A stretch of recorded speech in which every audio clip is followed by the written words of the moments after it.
अस्सलाम वालेकुम dear student. आऊं सैद शहर अली शाह। मैथमेटिक्स में अॼु असांजो टियों लेक्चर आहे। पहिरें लेक्चर में असीं नंबर्स एंड इट्स टाइप्स पढ़ियोसीं। सेकंड क्लास में असीं एलसीएम सिखीसीं। एलसीएम छाखे चइबो आहे, एलसीएम कहिड़ी तरह सां कढंदा आहियूं, एलसीएम जो फॉर्मूलो छा आहे, उनखे असां पढ़ी वरितोसीं, सम्झी वरितोसीं। अॼु पंहिंजी क्लास में पढ़ंदासीं HCF। हाणे HCF छाखे चइबो आहे, हाईएस्ट कॉमन फैक्टर। हाँ, हाईएस्ट कॉमन फैक्टर छाखे चइबो आहे, सम्झण जी कोशिश कजो। सपोज़ कयूं था असां वटि के बि ॿ नंबर आहिनि, हिकिड़ो आहे 15 ऐं ॿियो आहे 45। ही ॿ असां वटि नंबर्स आहिनि। हाणे इन जो छा मालूम करिणो आहे, HCF मालूम करिणो आहे, मीन्स हाईएस्ट कॉमन फैक्टर। अहिड़ो फैक्टर मालूम करिणो आहे जेको हिन ॿिन्ही खे डिवाइड करे ऐं उहो नंबर छा हुजे, वॾो बि हुजे, हाईएस्ट हुजे। ठीक है। सपोज़ असां वटि डिफरेंट फैक्टर्स आहिनि। कीअं डिफरेंट फैक्टर हुजनि, हिन 15 ऐं 45 ते कहिड़ी टेबल लॻे थी, 3 जी टेबल लॻे थी, यस। 45 ते 3 जी टेबल लॻे थी, यस। त इहो 3 छा आहे, हिन 15 जो छा थियो, फैक्टर थियो।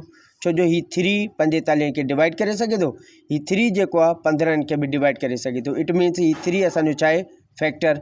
अच्छा, हिन 15 खे 5 डिवाइड करे सघे थो, यस करे सघे थो। 45 खे 5 डिवाइड करे सघे थो, यस करे सघे थो।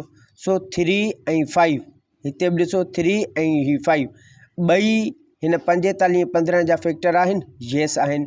छो जो 3 बि हिन 45 खे डिवाइड करे सघे थो, 5 बि हिन खे 45 खे डिवाइड करे सघे थो। हिते ॾिसो 15 खे 3 बि डिवाइड करे सघे थो, 5 बि हिन खे डिवाइड करे सघे थो। ठीकु आहे। सो 3 ऐं 5 ॿई 15 जा फैक्टर आहिनि। 3 ऐं 5 45 जा बि फैक्टर आहिनि। ॿई हिन जेके आहे सो हिन ॿिन्ही खे डिवाइड करे सघनि था, 15 ऐं 45 खे डिवाइड करे सघनि था। त इन करे चवंदासीं ही 3 ऐं 5 ॿई फैक्टर आहिनि कंहिंजा, 15 जा। 3 ऐं 5 फैक्टर आहिनि कंहिंजा, 45 जा। अच्छा, ॿियो को नंबर आहे जेको हिन ॿिन्ही खे डिवाइड करे सघे, यस आहे। कहिड़ो, 15। 15 खे 15 सां डिवाइड करे सघूं था, यस करे सघूं था। छा 15 खे 45 सां डिवाइड करे सघूं था, यस करे सघूं था। इट मीन्स हिते असांखे कहिड़ा फैक्टर मिलिया आहिनि, 3 5 15, 3 5 15। अच्छा, ही 3 उहे फैक्टर आहिनि जेके 15 ऐं 45 खे जेको आहे सो प्रॉपर डिवाइड करे सघनि था। सो हाणे हिते असां वटि फैक्टर घणा मिलिया आहिनि, 3 5 एंड 15। ठीकु आहे। हे 3 फैक्टर्स आहिनि। हिन टिनी फैक्टर्स मां वॾो फैक्टर कहिड़ो आहे, 15। इनखे चइबो आहे हाईएस्ट। ठीकु आहे। हाईएस्ट कॉमन छो था चऊं, छो जो ही 15 हिन ॿिन्ही खे डिवाइड करे थो, तंहिंजे करे ही 15 जेको आहे ॿिन्ही खे छा थो करे, डिवाइड करे थो। मीन्स ॿिन्ही जो कॉमन फैक्टर आहे, तंहिंजे करे असां हिते कॉमन था चऊं हिनखे। ठीकु आहे। फैक्टर छो आहे, छो जो हिन ॿिन्ही खे प्रॉपर डिवाइड करे सघे थो। फैक्टर छाखे चवंदा आहियूं, जेको कंहिं बि नंबर खे प्रॉपर डिवाइड करे सघे, उहो असांजो छा हूंदो आहे, फैक्टर हूंदो आहे। क्लियर थी ॻाल्हि। सो हाणे कॉन्सेप्ट क्लियर थियो त हाईएस्ट कॉमन फैक्टर छाखे चइबो आहे। हाईएस्ट कॉमन फैक्टर असां उनखे चवंदा आहियूं जॾहिं के बि असां वटि 2 नंबर हुजनि, उन्हनि खे ॿियनि फैक्टर मां वॾे में वॾो फैक्टर जेको हुजे उहो ॿिन्ही खे डिवाइड करे सघे, त उनखे छा चइबो आहे, हाईएस्ट कॉमन फैक्टर चइबो आहे। हिकिड़ो एग्ज़ाम्पल ॿियो वठूं था। सपोज़ कयूं था हिते 10 ऐं 20 लिखूं था, सपोज़। ठीकु आहे, सपोज़ था कयूं। हाणे 10 ते कहिड़ी टेबल थी लॻे, 2 जी टेबल डिवाइड करे सघे थी। 10 ते 5 जी टेबल डिवाइड करे सघे थी। 10 ते 10 जी टेबल लॻी सघे थी, है न। ही जेको आहे सो 2 5 10, इहे 3 जेके आहे फैक्टर्स आहिनि कंहिंजा, 10 जा। हिते अचूं था 20 ते छा जी 2 जी टेबल लॻी सघे थी, यस लॻी सघे थी। 20 खे 5 जी टेबल लॻी सघे थी, यस लॻी सघे थी। अच्छा, इन खां अलावा अगरि मां ईअं चवां त 20 ते 10 जी टेबल लॻी सघे थी, या 10 जी टेबल लॻी सघे थी। छा 20 ते 20 जी टेबल लॻी सघे थी, हा लॻी सघे थी। लेकिन हीअ असांजो 20 जी टेबल वरी हिन 10 खे नथी लॻी सघे। सो हीअ असांजो कॉमन न चइबो। असांखे छा खपनि, कॉमन खपनि, जेके ॿिन्ही सां डिवाइड थी सघनि।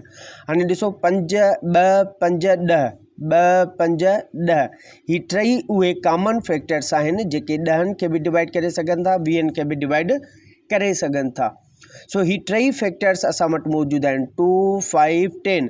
लेकिन हिन टिनी फैक्टर मां वॾो फैक्टर कहिड़ो आहे, 10। इन खे असां छा चवंदासीं, हाईएस्ट कॉमन फैक्टर। हाणे ॻाल्हि सम्झ में अची वई। ओके हाणे अचूं था त कहिड़ी तरह सां असां कॉमन फैक्टर फाइंड आउट कंदा आहियूं। सो इन जा बि ॿ तरीक़ा आहिनि, ॿई तरीक़ा मां तव्हांखे सम्झायां थो। ठीकु आहे, सिर्फ़ु टेस्ट जी तयारी बि नाहे करणी, असांजा कॉन्सेप्ट क्लियर थियल हूंदा त टेस्ट में असां बहितर परफॉर्म करे सघंदासीं। ठीकु आहे, शॉर्ट ट्रिक वग़ैरह हेॾां होॾां जान छॾाइण वारी ॻाल्हि कयां त आउं बि करे सघां थो। इहे सभु शयूं मार्क्स जूं बि पढ़ियल आहिनि, अप्लाई बि थियल आहिनि। लेकिन इन सां छा थींदो, सिर्फ़ु तव्हां हिकु टेस्ट ॾेई सघो था, लेकिन ॿी टेस्ट जेॾीमहिल तव्हां ॾियणु वेंदा न त उहे शॉर्ट ट्रिक्स, उहो जेको बि तव्हां पढ़ियो हूंदो उहो सॼो छा थी वेंदो, ख़ाली, कुझु बि तव्हां वटि न। ॿी टेस्ट लाइ वरी अगेन तव्हांखे वराए सराए तयारी करणी पवंदी। सो थोरो पढ़ो, लेकिन सुठो पढ़ो जेको तव्हांखे अॻिते कमु अचे। क्लियर थी ॻाल्हि? ओके। सो HCF कहिड़ी तरह सां फाइंड आउट कंदा आहियूं, उन जा ॿ तरीक़ा आहिनि, ॿई तरीक़ा मां तव्हांखे सम्झाए थो छॾियां। हाणे हिते ई असां हीअ खणूं था 15 ऐं 45, इन जो फैक्टर्स फाइंड आउट कयूं। ठीकु आहे, सो 15 45, हलो ठीकु आहे, 45 ऐं हिते 15। ठीकु आहे, इन जा कढंदासीं अलॻि अलॻि फैक्टर्स। 45 ते कहिड़ी टेबल लॻंदी, नंढे में नंढी 3 जी टेबल, 3 1 जा 3, 3 5 जा 15, 3 जी टेबल 3 5 जा 15, 5 1 जा 5। हाणे 15 ते 3 जी टेबल 3 5 जा 15, 5 1 जा 5। ठीकु आहे, सो हाणे छा कंदासीं, 15 जा फैक्टर रखंदासीं। 15 जा फैक्टर असां वटि घणा मिलिया आहिनि, 3 × 5 मिलियो आहे। ऐं 45 जा फैक्टर घणा मिलिया आहिनि असां वटि, 3 × 5। हाणे कॉमन ॻोल्हींदासीं, पेयर्स ठाहींदासीं। हिते ॾिसो असां वटि 3 जो पेयर ठहे थो, यस ठहे थो। हिते ॾिसो 5 जो पेयर ठहे थो, यस पेयर ठहे थो। हिते 3 असांखे कॉमन आहे, सिंगल बचियो आहे। हिन जो 3 जो पेयर में ॿियो को बि 3 अहिड़ो न आहे जंहिंसां हिनखे पेयर ठाहे सघूं। सो HCF कीअं मालूम कंदासीं, जेके कॉमन कढिया आहिनि उन्हनि खे असां ॿाहिरि कढंदासीं। सो HCF लिखंदासीं बराबरि छाजे हूंदो आहे, कॉमन फैक्टर्स जे। छाजे बराबरि हूंदो आहे, कॉमन फैक्टर्स। जेके कॉमन फैक्टर हूंदा सिर्फ़ु उन्हनि खे खणंदासीं। सो HCF बराबरि कॉमन फैक्टर कहिड़ा आहिनि, हिते 3 कॉमन आहे ऐं हिते 5 कॉमन आहे। सो HCF बराबरि छाजे थींदो, 3 5 जा 15। ठीकु आहे, सो 15 असांजो छा थियो, HCF अची वियो। हाणे ॻाल्हि सम्झ में आई। हाणे 15 उहो वॾे में वॾो फैक्टर आहे जेको हिन ॿिन्ही खे डिवाइड करे सघे थो। 45 खे बि 15 खे बि प्रॉपर डिवाइड करे सघे थो। आई होप तव्हांखे इहो पॉइंट क्लियर थी वई हूंदी। अच्छा, मूव कयूं था, साॻी प्रॉब्लम खे असां हिकु ॿिए मेथड सां बि हल कयूं था। कीअं, पोइ हिते LCM में असां कयोसीं न, ॿिन्ही खे मर्ज करे असां उन जा फैक्टर्स फाइंड पिया कयूं। कीअं, अचो रिकॉल करे वठो। हिते रखूं था 15, हिते रखूं था 45। हाणे छा कंदासीं, अहिड़ी टेबल पढ़ंदासीं जेका 15 खे बि डिवाइड करे सघे ऐं 45 खे बि डिवाइड करे सघे। सेम टेबल 15 ऐं 45 खे कहिड़ी टेबल डिवाइड करे सघे थी, 3 जी टेबल।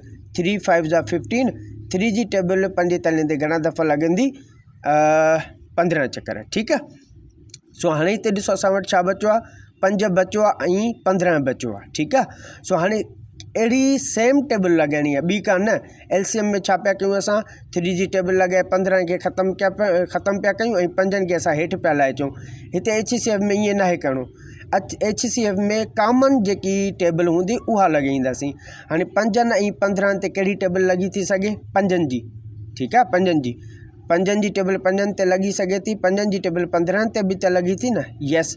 त उहा टेबल पढ़ंदासीं जेका ॿिन्ही ते वञे, ॿिन्ही खे डिवाइड करे सघे। सो 5 जी टेबल 5 1 जा 5, 5 जी टेबल 15 ते घणा चकर वेंदी, 3 टाइम, 3 5 जा 15। हेसि ताईं ॻाल्हि सम्झ में अची? ओके। हाणे ॾिसो हिते असां वटि 1 बचियो आहे, हिते 3। 1 जो मतिलबु इहो असांजो ख़तमु थी वियो, लेकिन 3 हिते बचियो आहे। लेकिन 1 ऐं 3 ते सेम टेबल का लॻी सघे थी, नथी लॻी सघे, त इनखे हिते छॾे ॾींदासीं। इहा हिते ख़तमु थी वई, छॾे ॾींदासीं। हाणे हिते लिखंदासीं HCF ऐं जेके फैक्टर निकिता आहिनि इन ॿिन्ही खे कंदासीं मल्टीप्लाई। HCF बराबरि घणे थींदो, 3 × 5। हीअ असांजो HCF बराबरि 3 5 जा 15। हीअ असांजी HCF निकिरी वई।